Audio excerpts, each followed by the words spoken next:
بسم اللہ الرحمن الرحیم۔ درود شریف چینل کے معزز ناظرین، میں ہوں فوزیہ چودھری۔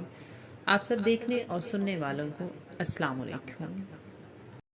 الصلاۃ والسلام علیکہ یا سیدی یا رسول اللہ یا حبیب اللہ۔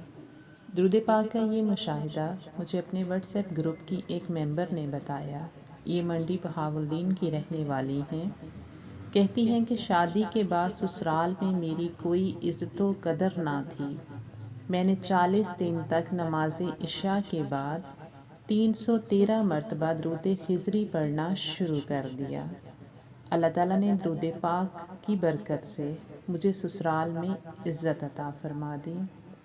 اس لیے معزز ناظرین و سامعین، اور خاص طور پر میری بہنیں جو اپنے سسرال میں بہت زیادہ پریشان ہیں اور ان کو اپنے سسرال میں بہت مشکلات کا سامنا ہے، ان سے گزارش ہے کہ وہ کامل یقین کے ساتھ عشاء کی نماز کے بعد یا جب بھی ان کو موقع ملے ان کے لیے آسانی ہو، اس وقت میں وہ 313 بار درود خضری کا ورد کرنا شروع کر دیں۔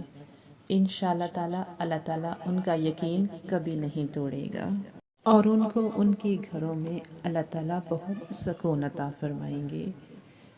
اسی کے ساتھ مجھے اجازت دیجیے، ملتے ہیں ایک نئے درود پاک کے واقعے کے ساتھ۔ تب تک کے لیے اللہ حافظ۔